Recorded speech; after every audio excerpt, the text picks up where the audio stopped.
मैं यहाँ क्लियरली कहना चाहता हूँ, जाति जनगणना से सिर्फ आबादी पता लगे, वो बहुत जरूरी कदम है, क्योंकि भागीदारी से पहले आबादी के बारे में पता होना पड़ेगा। ओबीसी के हाथ में कितना है, दलितों के हाथ में कितना है, पहली बात।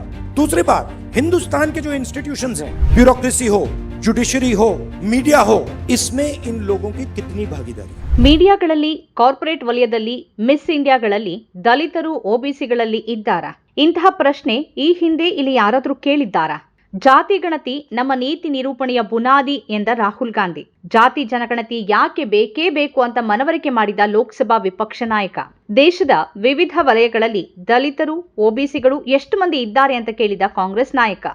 ಜಾತಿ ಗಣತಿ ವಿರುದ್ಧ ಮಾತನಾಡ್ತಾ ದೇಶದ ಸಂಪತ್ತನ್ನ ನುಸುಳುಕೋರರು ಮತ್ತು ಹೆಚ್ಚು ಮಕ್ಕಳನ್ನ ಹೊಂದಿರೋರಿಗೆ ಕಾಂಗ್ರೆಸ್ ಹಂಚುತ್ತೆ ಅಂತ ಹೇಳಿದ್ದ ಪ್ರಧಾನಿ ಮೋದಿ ಈಗ ಸ್ವತಃ ಜಾತಿ ಗಣತಿ ಮಾಡಿಸೋಕೆ ಮುಂದಾಗುವ ಪರಿಸ್ಥಿತಿಗೆ ತಲುಪಿದ್ದಾರೆ. ವರದಿಗಳು ಇದನ್ನೇ ಸೂಚಿಸುತ್ತಿವೆ. ಈ ಮಧ್ಯೆ ರಾಹುಲ್ ಗಾಂಧಿ ಶನಿವಾರ ಜಾತಿ ಜನಗಣತಿ ಕುರಿತು ಮಾಡಿದ ಭಾಷಣವೊಂದು ಸಾಮಾಜಿಕ ಜಾಲತಾಣಗಳಲ್ಲಿ ವೈರಲ್ ಆಗಿದೆ. ರಾಷ್ಟ್ರವ್ಯಾಪಿ ಜಾತಿ ಗಣತಿಗಾಗಿ ಒತ್ತಾಯಿಸ್ತಾ ಇರುವಂತೇನೆ ಉತ್ತರ ಪ್ರದೇಶದ ಪ್ರಯಾಗ್ರಾಜ್ನಲ್ಲಿ ನಡೆದ ಸಂವಿಧಾನ ಸಮ್ಮಾನ್ ಸಮ್ಮೇಳನದಲ್ಲಿ ರಾಹುಲ್ ಗಾಂಧಿ ಮಾಡಿರುವ ಭಾಷಣ ಈಗ ದೇಶವಿಡೀ ಚರ್ಚೆಯ ವಿಷಯ. ಈ ಭಾಷಣದಲ್ಲಿ ಧ್ವನಿ ಇಲ್ಲದವರ ಧ್ವನಿ ಆಗೋಕೆ ಪ್ರಯತ್ನಿಸಿದ್ದಾರೆ ರಾಹುಲ್ ಗಾಂಧಿ.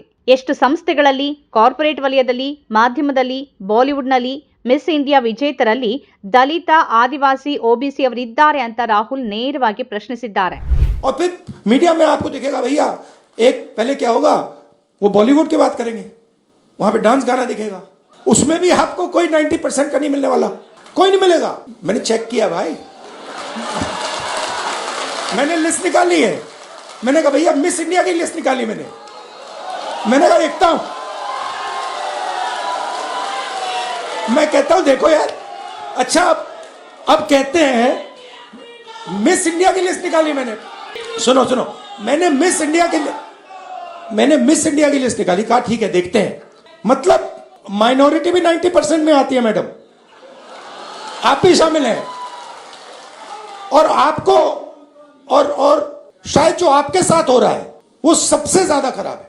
मतलब आप पर तो डायरेक्ट आक्रमण हो रहा है, मगर आप भी 90% में हैं। तो मैंने लिस्ट निकाली मिस इंडिया की, मैंने कहा भैया इसमें तो होगा, मतलब एक दलित महिला तो होगी, एक आदिवासी महिला तो होगी ना दलित है, ना आदिवासी, ना ओबीसी, कोई नहीं, तो डांस गाना चलेगा वहां पे। ದೇಶದ ಜನಸಂಖ್ಯೆಯಲ್ಲಿ 90% ದಲಿತರು, ಆದಿವಾಸಿಗಳು ಮತ್ತು ಒಬಿಸಿ ಸಮುದಾಯದ ಜನರ ಭಾಗವಹಿಸುವಿಕೆ ಇಲ್ಲದೆ ದೇಶ ಕಾರ್ಯನಿರ್ವಹಿಸೋಕೆ ಸಾಧ್ಯವಿಲ್ಲ ಅಂತ ಶನಿವಾರ ರಾಹುಲ್ ಹೇಳಿದ್ದಾರೆ. ದೇಶವ್ಯಾಪಿ ಜಾತಿ ಗಣತಿಗೆ ಮತ್ತೊಮ್ಮೆ ಒತ್ತಾಯ ಮಾಡಿರುವ ಕಾಂಗ್ರೆಸ್ ನಾಯಕ ರಾಹುಲ್ ಗಾಂಧಿ ವ್ಯವಸ್ಥೆಯಿಂದ ಹೊರಗುಳಿದಿರುವ 90% ಮಂದಿಗಾಗಿ ಜಾತಿ ಗಣತಿಯ ಅಗತ್ಯ ಇದ್ದು ಅವರ ಹಿತಾಸಕ್ತಿಯ ದೃಷ್ಟಿಯಿಂದ ಈ ಕ್ರಮ ಕೈಗೊಳ್ಳಲೇಬೇಕಿದೆ ಅಂತ ಶನಿವಾರ ಒತ್ತಿ ಹೇಳಿದ್ದಾರೆ. ಕಾಂಗ್ರೆಸ್ ಪಾಲಿಗೆ ಜಾತಿ ಗಣತಿ ನೀತಿ ನಿರೂಪಣೆಯ ಬುನಾದಿ ಹಾಗೂ ಸಾಧನವಾಗಿದೆ ಅಂತಾನೂ ಅವರು ಹೇಳಿದ್ದಾರೆ. ಪ್ರಯಾಗ್ರಾಜ್ನಲ್ಲಿ ಆಯೋಜಿಸಲಾಗಿದ್ದ ಸಂವಿಧಾನ ಸಮ್ಮಾನ್ ಸಮ್ಮೇಳನದಲ್ಲಿ ಭಾಗವಹಿಸಿ ಮಾತನಾಡಿದ ಅವರು 90% ಮಂದಿ ವ್ಯವಸ್ಥೆಯಿಂದ ಹೊರಗೆ ಉಳಿದಿದ್ದಾರೆ. ಅವರ ಬಳಿ ಕೌಶಲ್ಯ ಹಾಗೂ ಜ್ಞಾನ ಇದ್ರೂ ವ್ಯವಸ್ಥೆಯೊಂದಿಗೆ ಯಾವುದೇ ಸಂಪರ್ಕ ಹೊಂದಿಲ್ಲ.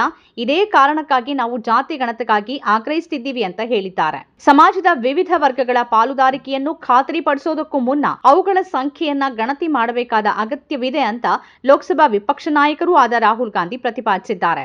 ಕಾಂಗ್ರೆಸ್ ಪಾಲಿಗೆ ಜಾತಿ ಗಣತಿ ನೀತಿ ನಿರೂಪಣೆಯ ಬುನಾದಿಯಾಗಿದೆ, ನೀತಿ ನಿರೂಪಣೆಯ ಸಾಧನ ಆಗಿದೆ. ಜಾತಿ ಗಣತಿ ಇಲ್ಲದೆ ನಾವು ನೈಜ ಭಾರತದಲ್ಲಿ ನೀತಿ ನಿರೂಪಣೆ ಮಾಡೋಕೆ ಸಾಧ್ಯವಿಲ್ಲ ಅಂತ ಅವರು ಅಭಿಪ್ರಾಯಪಟ್ಟಿದ್ದಾರೆ. ಸಂವಿಧಾನದಂತೆಯೇ ಜಾತಿ ಗಣತಿ ಕೂಡ ಕಾಂಗ್ರೆಸ್ ಪಾಲಿಗೆ ನೀತಿ ನಿರೂಪಣೆಯ ಚೌಕಟ್ಟು ಹಾಗೂ ಮಾರ್ಗದರ್ಶಿಯಾಗಿದೆ ಅಂತಾನೂ ಅವರು ಹೇಳಿದ್ದಾರೆ. ನಮಗೆ ದತ್ತಾಂಶ ಬೇಕಿದೆ. ಎಷ್ಟು ಮಂದಿ ದಲಿತರು, ಇತರೆ ಹಿಂದುಳಿದ ವರ್ಗಗಳು, ಆದಿವಾಸಿಗಳು, ಮಹಿಳೆಯರು, ಅಲ್ಪಸಂಖ್ಯಾತರು ಹಾಗೂ ಸಾಮಾನ್ಯ ಜಾತಿಯ ಜನರಿದ್ದಾರೆ ಅನ್ನೋದು ಬೇಕಿದೆ. ನಾವು ಈ ಜಾತಿ ಗಣತಿಯ ಆಗ್ರಹದ ಮೂಲಕ ಸಂವಿಧಾನವನ್ನು ರಕ್ಷಿಸೋಕೆ ಪ್ರಯತ್ನಿಸುತ್ತಿದ್ದೇವೆ ಅಂತ ಅವರು ತಿಳಿಸಿದ್ದಾರೆ.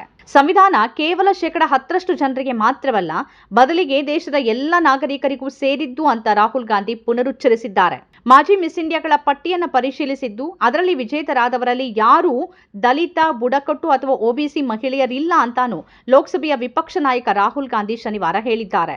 ದೇಶದ ಮಾಧ್ಯಮಗಳ ವಿರುದ್ಧ ವಾಗ್ದಾಳಿ ನಡೆಸಿದ ರಾಹುಲ್ ಗಾಂಧಿ, ಮಾಧ್ಯಮಗಳಲ್ಲಿರುವ ಉನ್ನತ ಆಂಕರ್ಗಳಲ್ಲೂ ಯಾರೂ ದಲಿತ, ಆದಿವಾಸಿ ಮಹಿಳೆಯರಿಲ್ಲ. ಮೋದಿಜಿ ಯಾರನ್ನಾದ್ರೂ ಅಪ್ಪಿಕೊಂಡ್ರು ನಾವು ಸೂಪರ್ ಪವರ್ ಆಗಿದ್ದೇವೆ ಅಂತ ಹೇಳ್ತಾರೆ. ನಾವು ಹೇಗೆ ಸೂಪರ್ ಪವರ್ ಆಗಿದ್ದೀವಿ ಅಂತ ರಾಹುಲ್ ಪ್ರಶ್ನಿಸಿದ್ದಾರೆ. ನಾನು ಜಾತಿ ಗಣತಿ ಬೇಡಿಕೆ ಮೂಲಕ ದೇಶವನ್ನ ವಿಭಜನೆ ಮಾಡೋಕೆ ಪ್ರಯತ್ನಿಸ್ತಿರಬಹುದು ಅಂತ ಬಿಜೆಪಿಯವರು ಹೇಳ್ಬೋದು. ಆದರೆ ಎಷ್ಟು ಸಂಸ್ಥೆಗಳಲ್ಲಿ, ಕಾರ್ಪೊರೇಟ್ ವಲಯದಲ್ಲಿ, ಬಾಲಿವುಡ್ನಲ್ಲಿ, ಮಿಸ್ ಇಂಡಿಯಾ ವಿಜೇತರಲ್ಲಿ ದಲಿತ, ಆದಿವಾಸಿ, OBC ಅವರಿದ್ದಾರೆ. ಅವರಿಲ್ಲ ಅಂತ ನಾನು ಮಾತ್ರ ಹೇಳಬಲ್ಲೆ. ಇದನ್ನ ಪರಿಶೀಲಿಸಬೇಕು ಅಂತ ರಾಹುಲ್ ಹೇಳಿದ್ದಾರೆ. कोई क्रिकेट की बात करेगा, कोई बॉलीवुड की बात होगी, किसानों की बात नहीं होगी, मजदूरों की बात नहीं होगी. आपने कभी मीडिया में मोची का इंटरव्यू देखा है? बस मेरे चैनल पे आ रहा है और किसी चैनल पे नहीं आ रहा. आप चाहे मोची हो, बढ़ाई हो, प्लम्बर हो, धोबी हो, कभी नहीं दिखेंगे. और ये देश को चलाते हैं लोग.